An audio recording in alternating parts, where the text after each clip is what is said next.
Bonjour à tous, je suis Violaine Isaac. Je suis ravie de vous accueillir pour ce webinaire sur le passage du coaching à la supervision et de passer ce temps avec vous, ce temps de 45 minutes environ, 30 à 45 minutes. Je me présente, Violaine Isaac, je suis superviseuse, formatrice à l'IFOD CIE et responsable pédagogique du programme de formation à la supervision de l'IFOD CIE, qui est donc un programme de formation à la supervision pluraliste. Et au sein de ce programme, je travaille donc avec mes collègues superviseurs enseignants. On est un collectif et donc on est vraiment au cœur, je dirais, de ce passage du coaching à la supervision. Voilà, on voit nos apprenants, les participants, être dans ce passage qui est un moment très important pour eux en termes d'acquisition de compétences, en termes d'identité aussi. Aujourd'hui, l'idée est de témoigner, voilà, de vous partager un témoignage de ce passage du coaching à la supervision. Donc je vais commencer par un exposé, entre guillemets, et puis si vous avez des questions, bien sûr, après, je serai ravie d'y répondre. Dans ce temps de partage, je vais me référer à mon article Passer du coaching à la supervision que vous pourrez avoir, on vous diffusera dans le chat voilà, au cours de ce webinaire. Donc je vais partager voilà, mon document. Voilà, donc normalement vous voyez. Et quelques mots, donc voilà le sommaire, ce que je vais vous partager. Donc, je commencerai par quelques minutes d'introduction du sujet et ensuite je vais me centrer sur le chemin d'acquisition pour le coach vers cette nouvelle pratique pour lui qui est la supervision. Même si, bien sûr, ce sont les coachs qui se forment à la supervision sont des coachs très expérimentés, donc des professionnels qui ont beaucoup d'expérience d'accompagnement déjà. Donc, je commencerai par le changement de modèle, c'est-à-dire poser le fait que c'est un changement très important de modèle d'accompagnement, de pratique d'accompagnement, passer du coaching à la supervision. Puis, j'aborderai les déplacements qui sont à faire. On porte notre regard en tant que superviseur sur d'autres dimensions par rapport au coaching. Et puis enfin, la dimension d'amplification, ce qui s'amplifie en fait quand on apprend la supervision par rapport au coaching. Voilà. Donc je vais commencer par... voilà, je pense que ça fonctionne. Ouais, je vais le mettre comme ça, ce sera encore mieux. Tac, pardonnez-moi pour ce petit réglage. Voilà, comme ça je vois. Alors, quelques mots d'introduction pour poursuivre cette introduction. Donc, passer du coaching à la supervision, c'est un chemin d'abord psychologique, passionnant, avec trois aspects peut-être importants. C'est tout d'abord est le désir, en fait. Tout commence par le désir de prendre cette place de superviseur et de prendre cette place de référent pour ses pairs, de guide, on pourrait dire. Ensuite, il y a souvent l'idée de l'aspect de s'autoriser aussi. Donc, on le voit dans les personnes qui se forment à la supervision. Il y a aussi le fait de s'autoriser à prendre cette place, à se déployer dans cette place différemment. Et puis, il y a un chemin identitaire. Voilà, donc construire de l'identité de superviseur. Qui je veux être comme superviseur. C'est aussi un chemin anthropologique puisqu'en fait, on parle de, voilà, j'emploie le mot de passage. Donc, c'est aussi un rite, le fait comment dire, de passer superviseur, comme un rite d'ancienneté. Donc, on est aussi adoubé par ses pairs, voilà. Et donc, on devient souvent superviseur parce qu'en fait, on a commencé à être consulté par ses pairs. Ils sont venus vers nous et quelque part, ils ont commencé à nous faire superviseurs, voilà. Donc ça, c'est ce cheminement, je dirais, psychologique et anthropologique. Alors, je vais aborder maintenant donc plutôt les acquisitions. Je vais me centrer donc sur les acquisitions propres à ce passage du coaching vers la supervision. Je vais commencer par tout ce qui relève du changement de modèle, au sens où vraiment accompagner en tant que superviseur, c'est une pratique vraiment très différente du coaching et donc qui fait partie d'un cap à passer. quand on se forme à la supervision. Donc d'abord, c'est un changement de modèle parce qu'on est dans une relation de parité. Même s'il y a un professionnel plus expérimenté, avec une relation de transfert, bien sûr, on est quand même entre pairs. On est entre pairs, on est comme deux compagnons de route pour la supervision individuelle. En collectif, eh bien, on est un groupe de compagnons avec un compagnon plus expérimenté. Mais c'est cette logique de partager le même métier et d'avoir une complicité opérationnelle, une complicité de métier, voilà, on se comprend, on a des repères communs. Donc ça, c'est très très différent par rapport au coaching. Euh, et donc voilà, ce professionnel plus expérimenté donc va être à la fois un support, un guide, un miroir, c'est-à-dire qu'il va renvoyer à ce coach pair des choses utiles pour sa pratique. Et ce qui concrétise le plus cette relation de parité, c'est la pratique de la co-réflexion, où le superviseur partage des hypothèses et réfléchit avec le coach en termes de pistes de compréhension et de résolution. Donc le passage là pour le coach finalement, c'est s'autoriser cette relation plus simple, où on peut être un peu plus naturel finalement, on est entre pairs, et puis aussi où on contribue à la réflexion par des hypothèses et même par des apports. Ensuite, ce qui est spécifique, donc qui constitue aussi un changement de modèle, c'est l'usage spécifique du cadre, hein. Il y a un cadre spécifique de la supervision. Donc, dans ce cadre, il y a d'abord l'objet, évidemment. Donc, l'objet, c'est développer la réflexivité du coach. Donc, comme dit Jacques Moreau, lui permettre de se regarder faire à l'imparfait et aussi développer son identité d'accompagnant dans le temps. Donc, il y a un objet spécifique de la supervision. Il y a des règles, évidemment, comme en coaching, hein, essentielles, de confidentialité, de non-jugement, très important pour que le coach puisse se sentir complètement accueilli dans les difficultés qu'il vient partager, responsabilité. Et ce cadre va fournir un contenant, voilà, oui, un cadre contenant pour l'expression émotionnelle qui est plus fréquente, plus importante en supervision qu'en coaching, même si elle l'est en coaching, bien évidemment, puisque bah, les émotions font partie de notre humanité, elles sont présentes tous les jours. Et donc, beaucoup de coachés en coaching ont des sujets forts, hein. Mais on va dire qu'en supervision, les émotions sont tout le temps présentes parce que le coach vient avec ses émotions à lui, liées à un accompagnement particulier, mais ça peut être aussi les émotions de son coaché ou encore du système, hein, du coaché. Donc, il y a cette remontée émotionnelle dans l'espace de la supervision qui fait que le cadre doit être bien contenant pour que ça puisse s'exprimer en toute sécurité. Et ce cadre doit également être clair pour permettre au processus parallèle de se déployer, de se redéployer dans l'espace de la supervision. Donc, plus le cadre est clair, que ce soit en individuel ou en collectif, plus on voit facilement ce qui se met en acte comme processus parallèle. Et ça permet donc de les voir et de les dénouer, de les déjouer. Autre élément qui relève du changement de modèle, donc la posture. La posture du superviseur, c'est assez différent. Donc d'abord, c'est une posture qui varie selon les besoins du supervisé et selon le style du superviseur, bien sûr aussi. Donc, elle peut être par moments basse, comme en coaching, hein, en écoute, pour favoriser la réflexivité, le fait que le coach se mette en travail de réflexivité sur sa pratique.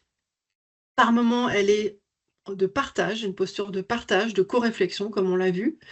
Et par moments, elle est haute sur le cadre, comme en coaching, haute sur le cadre, mais haute sur le contenu aussi, avec des éclairages, des apports possibles sur la déontologie, des prises de position par moment, de la confrontation, etc.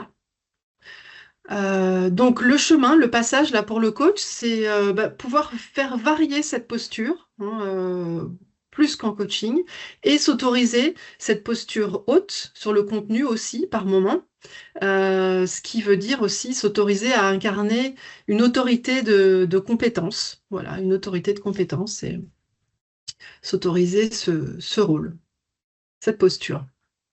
Autre élément de changement de modèle, La dynamique temporelle, bien sûr, en supervision, qui est une dynamique de long terme.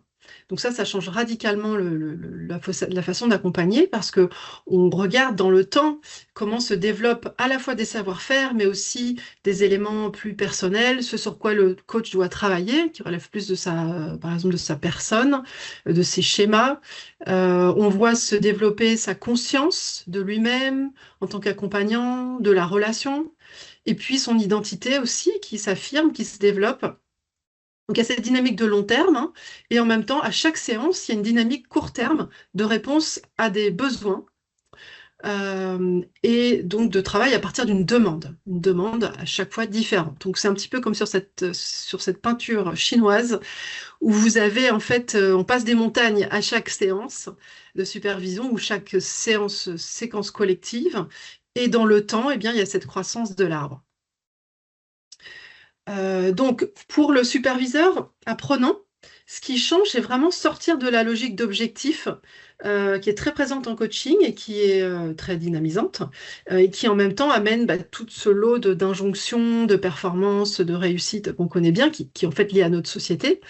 Et c'est important en tant que superviseur de pouvoir apporter un espace de liberté pour le coach. Euh, voilà, où il n'y ait pas cette logique d'objectif. C'est peut-être un peu la différence entre la réflexion fondamentale et la réflexion appliquée, pour utiliser une métaphore. Donc voilà, on s'affranchit de cette logique d'objectif et on travaille à long terme. Et dans chaque séquence, on travaille à partir d'une demande, bien sûr, qui appelle à trouver des réponses, hein, en 20 à 30 minutes, hein. Une séquence de supervision sur un cas, étant à peu près de cette durée. Ensuite, donc, s'opèrent des déplacements. Donc là, on a vu en quoi la supervision est un changement de modèle d'accompagnement. Et maintenant, je vais venir sur finalement qu'est-ce qui se déplace, euh, sur quoi se porte le regard du superviseur, beaucoup plus, voilà, qu'en coaching. Donc d'abord, c'est le développement du regard méta. Donc ça se déplace, c'est-à-dire que le regard du superviseur se porte beaucoup sur le processus. Donc vraiment sur ce qu'il est en train de se passer dans l'ici et maintenant, de la relation. Et ça devient majeur. Il ne fait pas que ça en tant que superviseur, mais ça devient un élément central d'observer ce qui se passe dans le processus et parfois, et souvent même, de le proposer, de le partager, de l'expliciter. Donc vous voyez cette peinture de Magritte avec ce plan de paysage qui se détache, hein, qui est la peinture. Donc voilà, voir les différents plans des phénomènes relationnels. Qu'est-ce qui, dans cette séquence de supervision collective, là, maintenant, au cours de cette séquence, on a mis en place un protocole de supervision collective et là, maintenant, il se passe quelque chose, voilà, qui sort du cadre ou une agitation, un non-respect des phases qu'on a mis en place, voilà. Qu'est-ce qui est en train d'être agi et qu'est-ce qui se répète du coaching, voilà, ici, dans cet espace de supervision. Donc, développement du regard méta pour le superviseur qui voilà, exerce son regard à ça. Et le regard méta, c'est aussi vis-à-vis de soi en tant que superviseur, donc d'être à l'écoute de soi, de s'utiliser comme outil en tant que caisse de résonance. C'est tout ce que nous, superviseurs, on ressent dans l'ici et maintenant, comme émotion, comme sensation, mais aussi des images qui peuvent nous venir à l'idée, des associations. Eh bien, on s'en sert et on les restitue. Donc, si c'est opportun, bien sûr, et si c'est le bon moment, on les partage. Voilà, donc ça fait partie du passage du coaching à la supervision, d'augmenter beaucoup de développer cette compétence méta. Autre déplacement, eh bien, notre regard de superviseur se porte très souvent sur la géographie beaucoup plus large des cas que nous apportent les supervisés. Et c'est bien normal, ils ont voilà, leur scope, hein, sur lequel ils travaillent avec leurs coachés.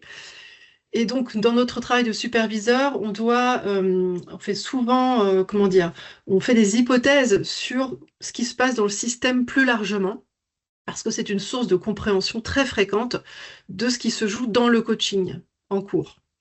Donc, vous voyez, un peu comme sur cette peinture de Kandinsky où il y a beaucoup de complexité et des aspects protéiformes, eh bien, donc, le superviseur invite le supervisé à parler du système environnant. Comment est le système dans lequel il intervient? Qu'est-ce qui se passe dans ce système? Comment le coacher vit ce système? À quelle place il y a? Et comment aussi le coach lui-même, quel rapport il a par rapport à ce système, etc. Donc ça, donc il y a ce passage du coaching vers la supervision qui dépend aussi bien sûr du type de pratique du coach, hein, qui peut être un coach systémicien. Mais en tout cas, ce regard systémique se développe beaucoup en supervision et on travaille aussi avec des cadres de référence différents pour saisir cette complexité. Donc, quand on est coach, souvent on a déjà au moins un ou deux cadres de référence théoriques. Et donc, quand on se forme à la supervision, c'est très intéressant d'élargir, de découvrir de nouveaux cadres de référence auxquels on peut se référer et proposer différents angles de vue aux supervisés. Enfin, on travaille avec des matériaux variés. Donc, on devient un peu plus peut-être tout terrain, c'est-à-dire que on accueille de la part des coachs des matériaux qui peuvent être à la fois organisationnels, culturels, systémiques, mais aussi psychologiques, cliniques. Euh, donc voilà, il y a cet aspect de pouvoir travailler, accueillir et travailler avec des matériaux très divers. Voilà donc ce qui se déplace en termes de regard. Alors j'en viens maintenant au troisième point qui est qu'est-ce qui s'amplifie en supervision par rapport au coaching et donc qu'est-ce qu'on apprend dans ce passage toujours du coaching vers la supervision? Eh bien les phénomènes émotionnels s'amplifient parce que l'espace de la supervision est un espace d'amplification en lui-même. On pourrait dire que les phénomènes relationnels arrivent à l'état pur dans l'espace de supervision. Notamment les processus parallèles s'expriment, se déploient dans l'espace de supervision.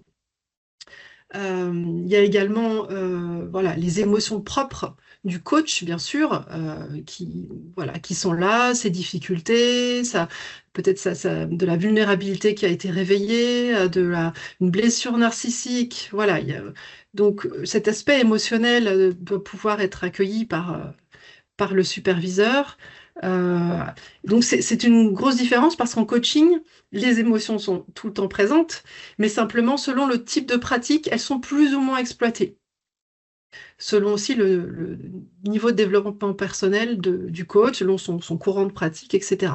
En supervision, je crois qu'on se rejoint tous là-dessus, sur cette importance de travailler avec les émotions, de pouvoir les interroger, de pouvoir aussi exploiter les nôtres, les reconnaître, voilà, de pouvoir oser dire, bah tiens, depuis tout à l'heure, je ressens une forme comme de tristesse. Voilà, est-ce que ça te parle? Qu'est-ce que ça te dit par rapport à ce que tu me partages de ce que tu vis avec ton coaché? Euh, ok.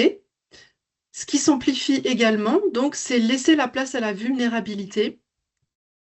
J'aime beaucoup cette peinture de Degas, ce moment de vulnérabilité.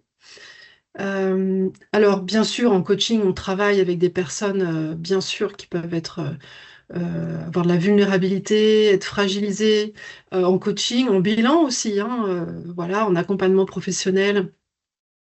En supervision, on va dire que ce qui est particulier, c'est que le coach lui-même, s'il est venu au coaching, c'est pas par hasard, c'est parce que voilà, il a sa propre histoire, parfois des vulnérabilités. Sont souvent des personnes qui ont une sensibilité à la relation, pour qui la relation est très importante. Et donc, la supervision doit pouvoir aider le coach à se sentir relié à sa propre histoire, à pouvoir faire des liens entre son histoire et sa pratique. Le superviseur doit pouvoir aussi accueillir les vulnérabilités du coach qui ont été réveillées par un accompagnement. Euh, donc pour cela, en fait, nous-mêmes, c'est important que l'on soit connecter, je dirais, à notre propre histoire, à ce qu'elle est venue nourrir de notre pratique de superviseur, en quoi elle alimente notre pratique de superviseur. Voilà, et cette humanité, je dirais, on la porte au coach, en fait. On la partage, on la porte au coach. Et ça permet au coach, indirectement, d'augmenter sa maturité d'accompagnant. Donc, cette place importante de l'accueil de la vulnérabilité. Enfin, ce qui s'amplifie, c'est cette dimension d'élévation. Le coaching aussi, c'est une élévation parce que on est dans la relation d'aide et on prend une place, un certain rôle dans la société.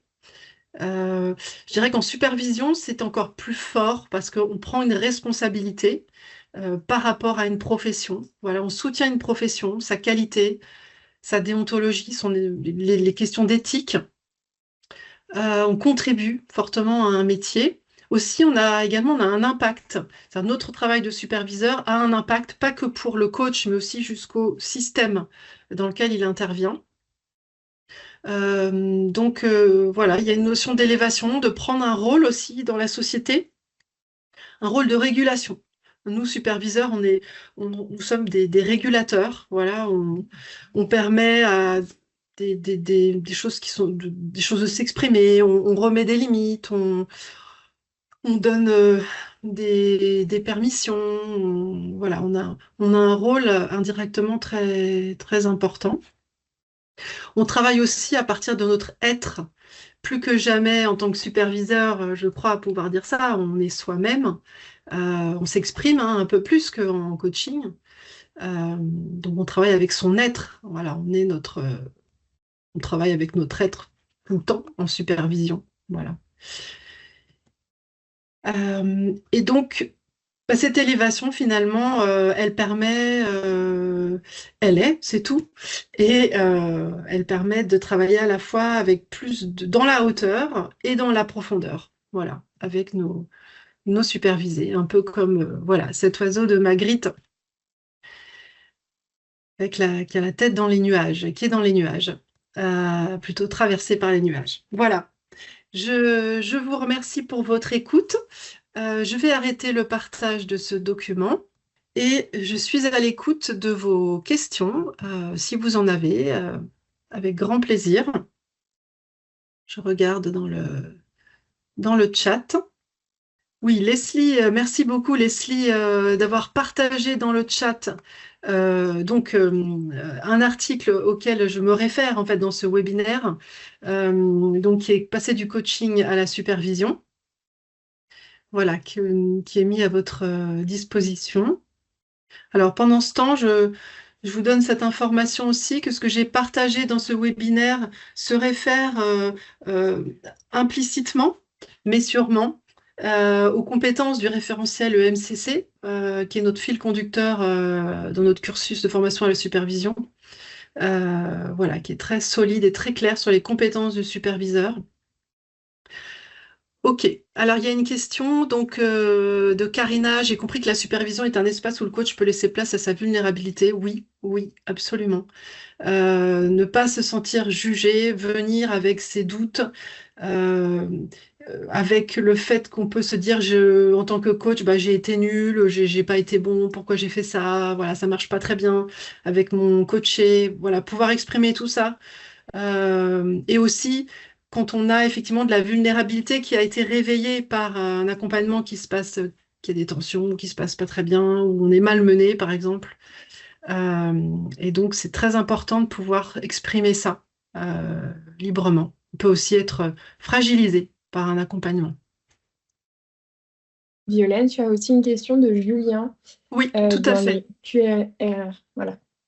Oui, absolument. Merci beaucoup. Alors, je ne vois pas encore la question pour ma part.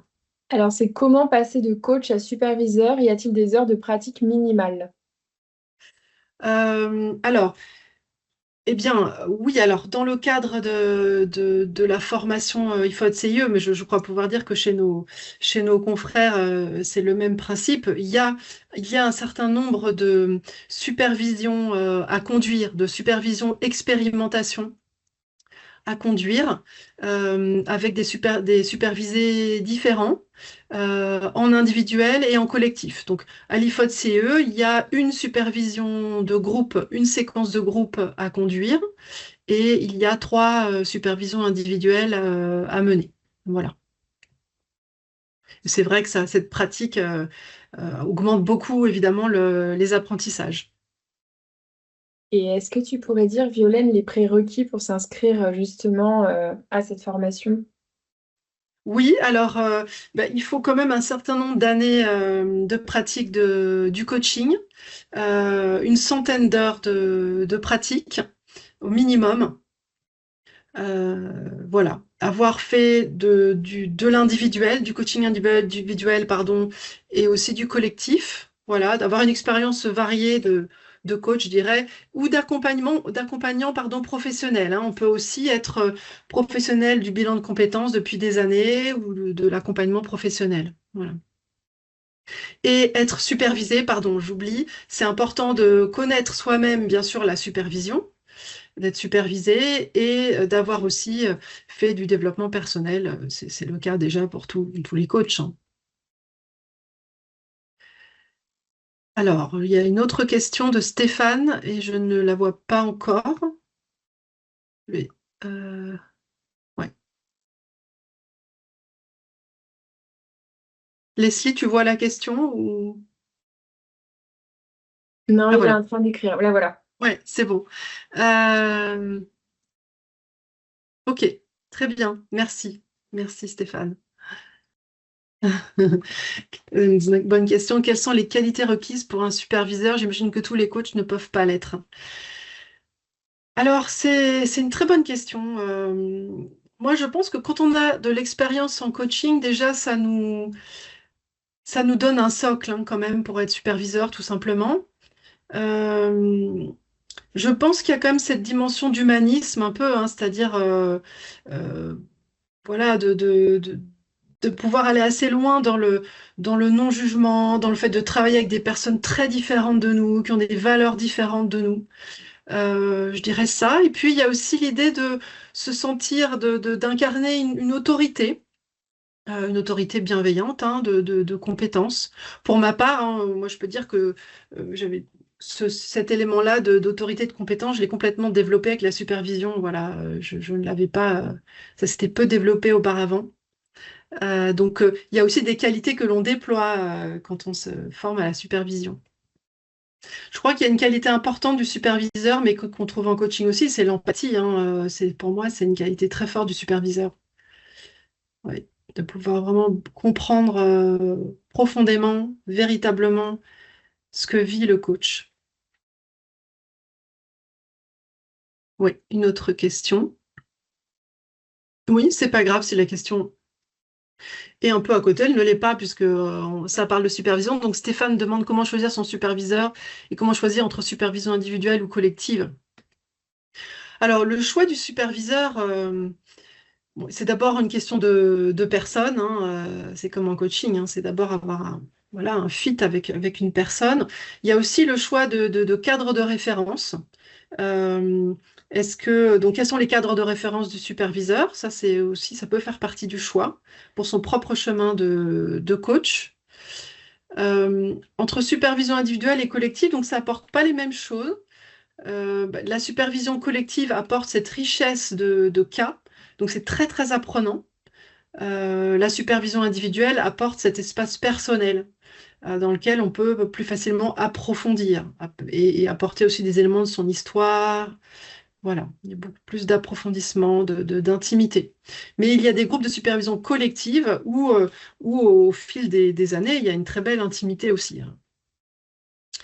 L'idéal, c'est de faire les deux parce qu'on a les deux, voilà, les deux apports. Mais c'est souvent dans la vie d'un coach des moments différents finalement, hein, des périodes de supervision individuelle et des périodes de supervision collective.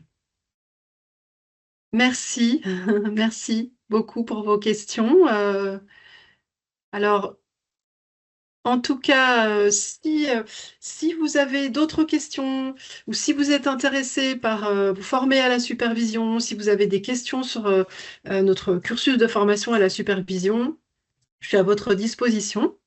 Euh, voilà, donc n'hésitez pas à me contacter et on peut donc prendre un temps ensemble pour parler de vos questionnements et de votre projet. J'ai été ravie de prendre ce temps avec vous et je vous souhaite une bonne journée. Je regarde les dernières, voilà, derniers messages. Euh, donc, je vais vous mettre dans le chat mes coordonnées. Voilà, très bien. Euh, je vous souhaite bonne journée à tous et puis très bonne continuation dans vos activités. À bientôt.